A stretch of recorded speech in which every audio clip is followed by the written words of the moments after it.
The morning of September 15th started like something out of a fairy tale. I stood in the mirror of the bridal suite at the Fairmont Hotel Vancouver, adjusting my tie for the third time, watching the early autumn rain streak down the windows overlooking the harbor. The mountains were shrouded in mist, but nothing could dampen my spirits that day. After 3 years with Sarah, I was finally going to make her my wife. "You look nervous, man," my best man Jake said, straightening his own tie. "Sarah's not going anywhere. She's crazy about you." I smiled, running my hand through my hair. "Not nervous, just excited. This feels right, you know? Like everything in my life has led to this moment." The ceremony was set for 2 p.m. at Christ Church Cathedral, the same church where Sarah's parents had married 35 years ago.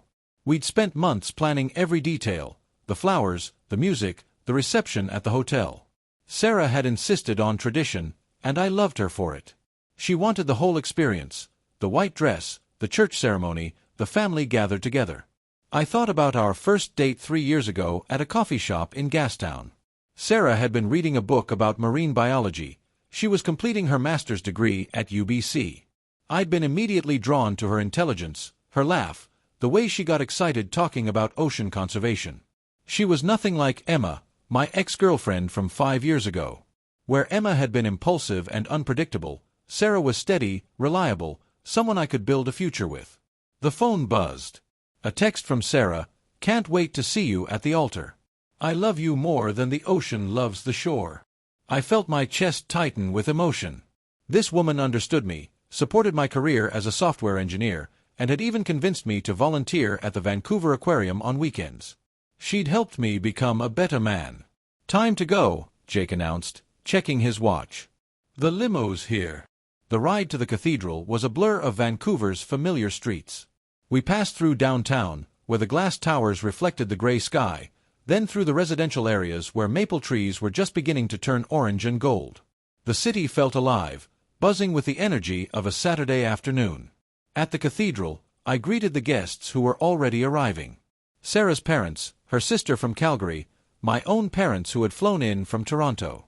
My mother kissed my cheek, tears already forming in her eyes. "I'm so proud of you, Michael," she whispered. "Sarah is perfect for you." I shook hands with colleagues, old friends, Sarah's university buddies. Everyone seemed genuinely happy for us. This was the life I'd built, stable, surrounded by people who cared about us, rooted in a city I'd come to love.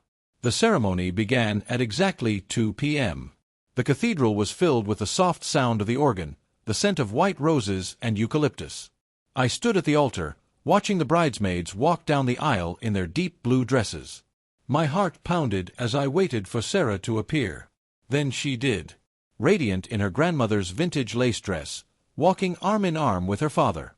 Her eyes found mine across the church, and she smiled that smile that had made me fall in love with her all over again every day for 3 years. The ceremony proceeded beautifully. We exchanged vows I'd written myself, promising to support each other through whatever life brought us. Sarah's voice trembled slightly as she spoke, but her words were clear and heartfelt. "Do you, Michael James Harrison, take Sarah Elizabeth Chen to be your lawfully wedded wife?" Father Mackenzie asked. "I do," I said, my voice strong and certain. "Do you, Sarah Elizabeth Chen, take Michael James Harrison to be your lawfully wedded husband?" "I do," she whispered, tears streaming down her face. Father Mackenzie smiled, looking out at the congregation. "If anyone has any reason why these two should not be joined in holy matrimony, speak now or forever hold your peace." The church fell silent. This was always the moment that made me slightly nervous, though I couldn't imagine why anyone would object. It was just a formality, a tradition. But then I heard it, the heavy wooden doors of the cathedral creaking open. The sound echoed through the vaulted ceiling, and a few people turned to look. My heart skipped a beat as I saw a figure silhouetted in the doorway. It was a woman with long, dark hair, wearing a simple black dress. She was holding the hand of a small child, a little girl with curly brown hair who couldn't have been more than 4 years old. The woman stepped into the light, and my world collapsed. It was Emma. Emma Richardson stood in the doorway of Christ Church Cathedral like a ghost from a life I'd tried to forget.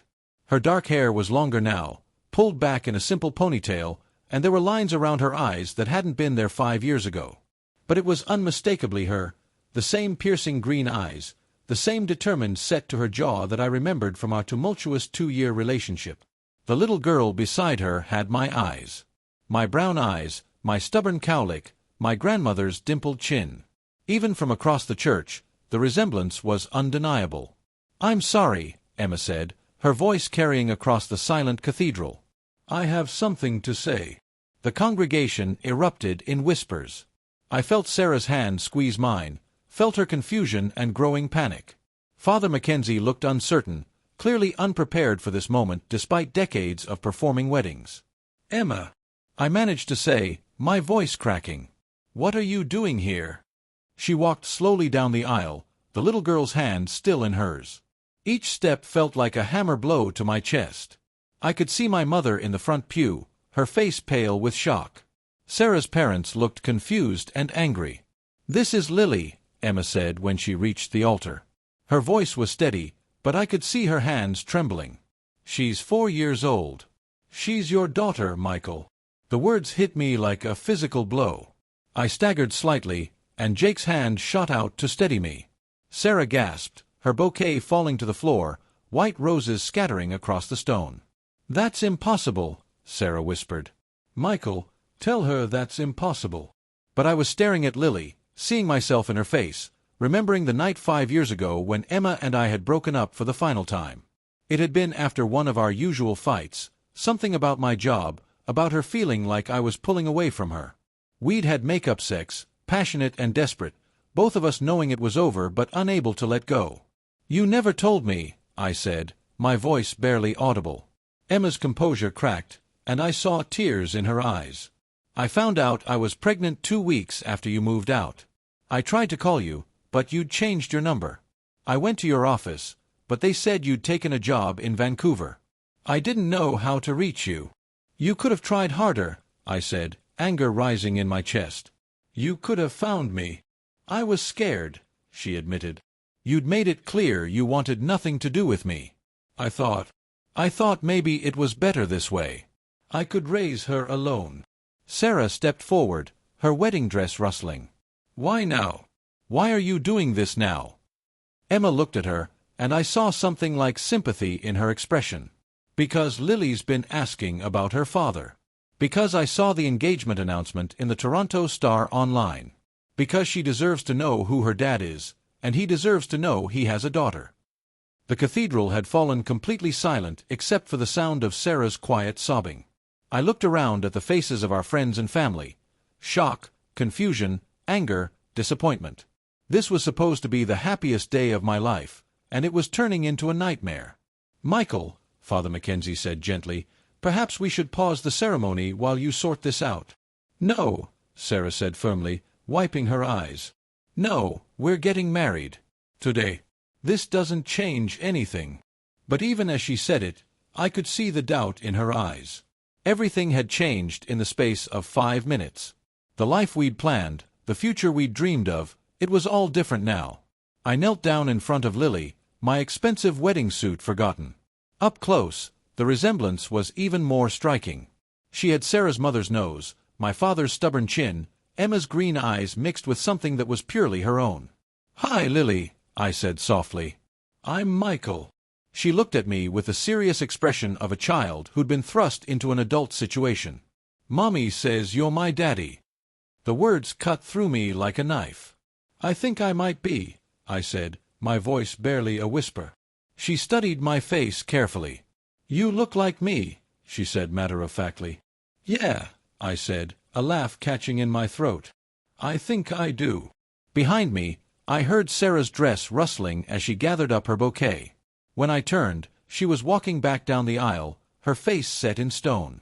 Her sister followed, then her parents, then slowly, the rest of the wedding party began to file out.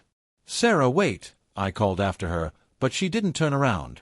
The cathedral emptied until it was just me, Emma, Lily, and Father Mackenzie. The priest approached us carefully, as if we were wild animals that might bolt at any moment. "This is a very difficult situation," he said kindly. "Perhaps you should all take some time to talk privately." Emma nodded, picking up Lily, who had grown tired and was rubbing her eyes. We're staying at the Days Inn on Granville Street. Room 247. When you're ready to talk, Michael, we'll be there. She turned to go, then paused. I'm sorry about the wedding. I know this isn't how you wanted to find out. But I couldn't wait any longer. Lily needs her father. Then they were gone, leaving me alone in the cathedral with the scattered rose petals and the echo of what might have been. The hotel room at the Fairmont felt like a tomb. I'd changed out of my wedding suit into jeans and a sweater, but I could still smell Sarah's perfume on my shirt. The reception hall downstairs was decorated with white roses and fairy lights, the dinner growing cold while our guests awkwardly made excuses and headed home. Jake sat across from me in the sitting area, nursing a glass of whiskey from the minibar. He'd been my best man, my friend since college, and now he was watching me fall apart in real time. "What are you going to do?" he asked quietly.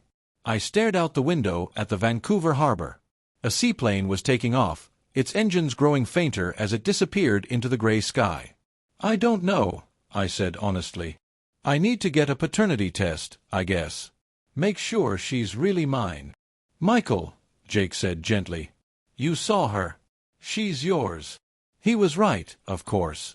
Lily had my grandmother's dimpled chin, my stubborn cowlick, my brown eyes. But more than that, there was something in her expression, a seriousness that reminded me of myself as a child.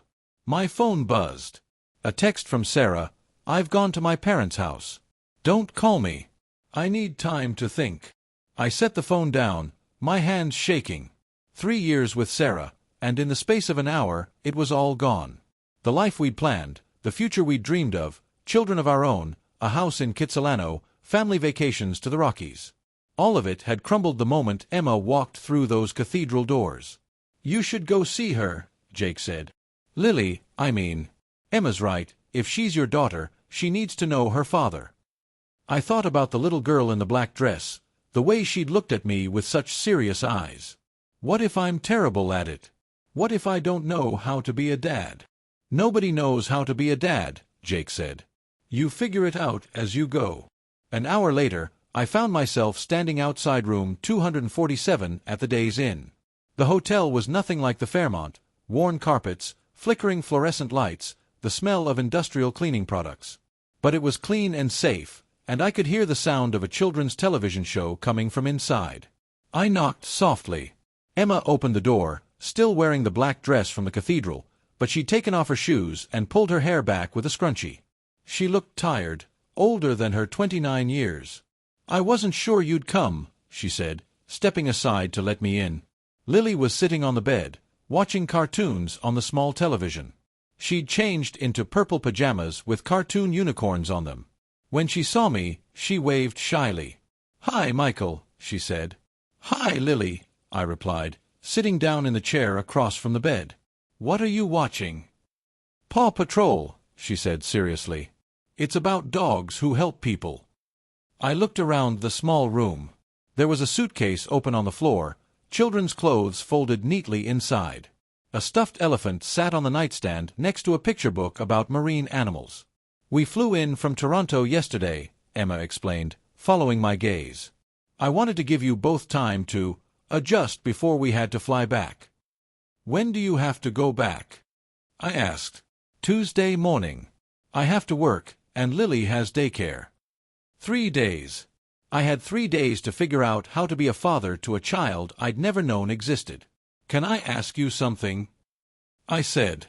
"Why didn't you try harder to find me?" "Really?" Emma sat down on the edge of the bed, her hand automatically moving to smooth Lily's hair. "Because I was angry," she said quietly. "Because our relationship was toxic, and I thought maybe it was better for the baby to grow up without that chaos. Because I was 24 and scared and I thought I could handle it alone." "And could you?" She was quiet for a long moment. "It's been hard," she admitted. "Really hard. I'm a nurse at Toronto General. I work 12-hour shifts. My mom helps with Lily, but she's getting older, and it's a lot for her. Lily asks about her father constantly. She sees other kids with their dads, and she wants to know why she doesn't have one." I watched Lily, who was absorbed in her cartoon, occasionally giggling at something on screen. She seemed happy, well-adjusted, loved. What do you do for fun? I asked her. She looked at me with those serious brown eyes. I like to draw. And I like books about animals. Mommy takes me to the zoo sometimes. What's your favorite animal? Beluga whales, she said without hesitation. They're white and they live in cold water and they're really smart. I felt a shock of recognition. I'd been obsessed with marine life as a kid, spent hours reading about whales and dolphins. Sarah and I had talked about taking our future children to the Vancouver Aquarium, about fostering a love of the ocean. I like beluga whales too, I said. Did you know they can change the shape of their heads? Her eyes widened. Really? Really? They have a special organ called a melon that they can squeeze and stretch to help them make different sounds. Emma was watching our interaction with something like wonder. She's been asking about marine life a lot lately, she said. I bought her that book about ocean animals last week. We talked for another hour. Lily showed me her drawings, elaborate pictures of underwater scenes with whales and dolphins and colorful fish. She was talented for a 4-year-old, with an attention to detail that surprised me. As the evening wore on, Lily grew sleepy. Emma helped her brush her teeth in the small bathroom, then tucked her into one of the double beds. Will you be here tomorrow? Lily asked me as Emma pulled the covers up to her chin. I looked at Emma, who nodded slightly. Yes, I said. I'll be here tomorrow. Good, she said sleepily. I want to show you more of my drawings. When she was asleep, Emma and I sat in the chairs by the window, talking in low voices. She told me about the pregnancy, about how scared she'd been, about the long nights alone with a crying baby. I told her about my life in Vancouver, about Sarah, about the career I'd built and the life I'd thought I wanted. I'm sorry about today, she said eventually. I know it wasn't fair to Sarah. But I didn't know how else to reach you. You could have called me, I said. You could have sent a letter to my office. I was scared you'd reject us, she admitted. I thought it was better to not know than to know you didn't want her. I looked over at Lily, sleeping peacefully in the hotel bed. I want her, I said quietly. I don't know how to be a dad, but I want to try. Emma's eyes filled with tears. Really? Really, I said. She's my daughter. I want to be part of her life. For the first time all day, Emma smiled. She's going to be so happy, she said. She's wanted a daddy for so long. As I walked back to the Fairmont that night, through the quiet streets of downtown Vancouver, I thought about the life I'd had 12 hours ago and the life I had now. Everything had changed, but for the first time since Emma walked through those cathedral doors, I felt something other than panic. I felt hope. The next morning, I met Emma and Lily at the Vancouver Aquarium. It had been my idea, a chance to spend time with my daughter in a place that meant something to me, and to show her the beluga whales she loved so much. Lily's face lit up when she saw the massive tanks filled with marine life. She pressed her nose against the glass, watching the colorful fish swim by, her eyes wide with wonder. Look, she said, grabbing my hand and pulling me toward the beluga whale exhibit. It's them. The white whales moved through the water with graceful elegance, their intelligent eyes seeming to watch us as we watched them. Lily was mesmerized, and I found myself seeing the exhibit through her eyes, the magic of these incredible creatures, the way they communicated with each other through clicks and whistles. Can I tell you a secret? I said, kneeling down beside her. She nodded solemnly. I wanted to be a marine biologist when I was your age. I thought it would be the coolest job in the world, swimming with whales and dolphins. Why didn't you? She asked. I got interested in computers instead. But I still love the ocean.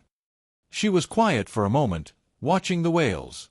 Maybe I could be a marine biologist, she said thoughtfully. Maybe you could, I agreed, my chest tight with emotion. We spent the morning moving through the exhibits. Lily asked endless questions about the animals, and I found myself remembering facts I'd learned as a child, sharing them with her as she absorbed every word. Emma walked beside us, taking pictures with her phone, smiling at our interactions. At lunch, we sat in the aquarium cafe overlooking English Bay. Lily had insisted on fish and chips, which made Emma laugh. She's been eating nothing but chicken nuggets for months, Emma said. I think you're a good influence. I want to be, I said quietly, watching Lily carefully eat her French fries. I want to be part of her life. Really part of it. Emma studied my face. What does that mean exactly? I don't know yet, I admitted. But I want to figure it out. I want to be her father, not just some guy who sends birthday cards. That would mean regular visits, video calls, being involved in decisions about her life. I know. What about Sarah? I had been dreading this question. Sarah had texted me that morning, asking to meet for coffee. I knew she was trying to figure out if our relationship could survive what had happened yesterday. I don't know, I said honestly. Everything's different now. That afternoon, I took Lily to the playground at Queen Elizabeth Park while Emma sat on a bench, watching us. My daughter was fearless on the jungle gym, climbing to the top of the tallest slide and calling for me to watch her go down. "Push me higher," she demanded from the swings, her legs pumping as she tried to reach the sky. I found myself laughing, really laughing, for the first time since the cathedral. She was so alive, so full of joy and energy. I could see Emma in her fearlessness, but also something of myself in her determination. "You're good with her," Emma said when I sat down beside her on the bench. "She's amazing," I said. "I can't believe I missed 4 years of her life." "You're not missing any more," Emma said firmly. "We'll figure out how to make this work." That evening, I met Sarah at our favorite coffee shop in Gastown. She was wearing jeans and a sweater, her hair pulled back in a ponytail. She looked tired, older than she had yesterday morning. "How are you?" I asked, sitting down across from her. "Confused," she said honestly. "Hurt. Angry. I don't know. Sarah, I'm so sorry. I had no idea." "I know," she interrupted. "I know you didn't know. But that doesn't make it easier." We sat in silence for a moment, the weight of everything unsaid hanging between us. "I met her today," I said finally. "Lily. We went to the aquarium." Sarah's face tightened. "And she's my daughter, Sarah. There's no question about it. And she's incredible. What does that mean for us?" I took a deep breath. "I don't know. I want to be part of her life. She lives in Toronto, and I live here. I need to figure out how to be her father." "And where does that leave me?" "I don't know," I said quietly. "I'm so sorry. I know this isn't what you signed up for." Sarah was quiet for a long time, staring out the window at the people walking by on the cobblestone street. "I always wanted children," she said finally. "I thought they would be our children." "They still could be," I said, but even as I said it, I knew it wasn't that simple. "Could they?" she asked. "Could you really split your time between a stepdaughter in Toronto and our children here? Could you really be fully present for our family when part of your heart is 3,000 miles away?" I didn't have an answer for that. "I need time," she said, standing up. "I need to think about what I want, what I can handle. This isn't just about you anymore, Michael. It's about all of us." She kissed my cheek gently. "I'm glad you found out about Lily. She deserves to have her father. But I need to figure out if I can be part of this new life you're building." The next morning, Emma and Lily's last day in Vancouver, I picked them up early. I wanted to show Lily the city I'd come to love, to give her memories of her father's home. We rode the sea bus across Burrard Inlet, Lily's face pressed against the window as she watched the city skyline grow larger. We walked through Granville Island Market, where she tried samples of local cheese and picked out a stuffed orca whale from one of the souvenir shops. "This is for me to remember you," she said, hugging the whale tight. "I have something for you too," I said, pulling out a small wrapped package. Inside was a child's digital camera, waterproof and durable. "So you can take pictures of all the animals you see," I explained. "And you can send them to me." Her eyes lit up. "Really? I can send you pictures? Every day, if you want to." That afternoon, we went to Science World, where Lily ran from exhibit to exhibit with boundless energy. She was fascinated by everything: the physics demonstrations, the interactive displays, the IMAX movie about ocean life. "I want to live here," she announced as we walked through the space exhibition. "In Science World?" Emma asked, laughing. "No, in Vancouver. With my daddy." The words hit me like a physical blow. I saw Emma's expression change, saw her struggle with the same emotions I was feeling. "Vancouver is Daddy's home," Emma said carefully. "But your home is in Toronto, with me and Grandma." "But I want to be with both of you," Lily said, her voice starting to wobble. I knelt down in front of her. "You know what? We're going to figure out a way for you to visit me here, and for me to visit you in Toronto. It won't be the same as living together, but we'll make it work." "Promise?" she asked. "Promise."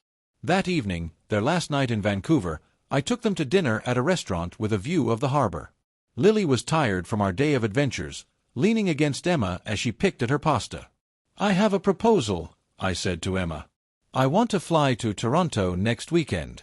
I want to see where Lily lives, meet her grandmother, maybe look into setting up a more regular schedule for visits." Emma nodded. "I think that's a good idea. My mom's been wanting to meet you. And I've been thinking about something else," I continued. "My company has a Toronto office. I could probably arrange to work there 1 week a month. It would mean I could see Lily more regularly." "You'd do that?" "Emma, I missed the first 4 years of her life. I don't want to miss any more." After dinner, we walked along the seawall, Lily between us, holding both our hands. The city lights reflected off the water, and I could see the mountains in the distance, dark shapes against the starry sky. "Daddy," Lily said sleepily, "will you tell me a story about the whales?" I picked her up, carrying her as we walked.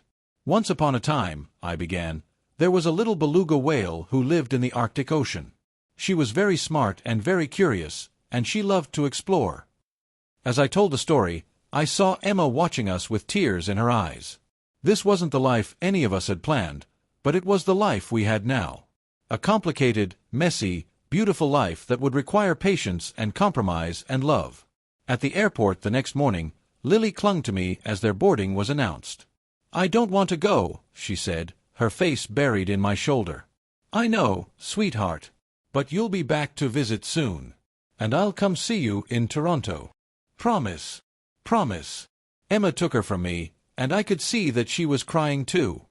"Thank you," she whispered. "For everything. For wanting to be her father." "Thank you," I said, "for bringing her to me."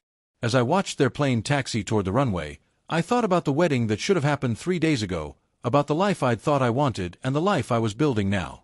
It would be harder, more complicated, full of flights between cities and difficult conversations and the constant ache of missing my daughter. My phone buzzed with a text. I expected it to be from Emma, but it was from Sarah. "I've been thinking about what you said. About splitting your heart between Toronto and Vancouver. I realized something. I fell in love with your capacity to love, your loyalty, your commitment to doing what's right. Seeing you with Lily these past few days, I see all of those qualities magnified. I don't want to compete with your daughter for your attention. I want to support you in being the father she needs. If you're willing to try, so am I. We can figure this out together." I stared at the message, my heart pounding. Sarah was offering to embrace this complicated new reality, to help me navigate the challenges of long-distance fatherhood. It wasn't the fairy tale wedding we'd planned, but it was something potentially more beautiful, a love strong enough to expand and include an unexpected child. I called her immediately. "Sarah, are you sure?" I asked when she picked up. "I'm sure," she said, her voice steady. "I love you, Michael. And I already love Lily, just from watching you with her. We can make this work. It won't be easy, but the best things never are. What about our own children someday?" "Lily will be their big sister," Sarah said simply. "She'll teach them about beluga whales and marine biology, and they'll adore her." As I drove back through the city, past the places Lily and I had explored together, I realized something important. Sometimes life doesn't go according to plan, but that doesn't mean it's not exactly what you need. I wasn't living the safe, predictable life I'd planned, but I was building something more complex and beautiful. A blended family that would span provinces and require constant work, but would be held together by love and commitment. Another text came in, this one from Emma. "Lily wants to send you her first picture."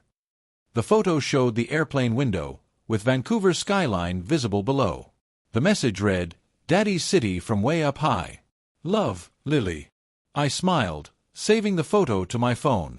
Tomorrow I would start planning my trip to Toronto, start figuring out how to balance my career with fatherhood, start building a relationship with a little girl who had changed my life in the space of a single afternoon.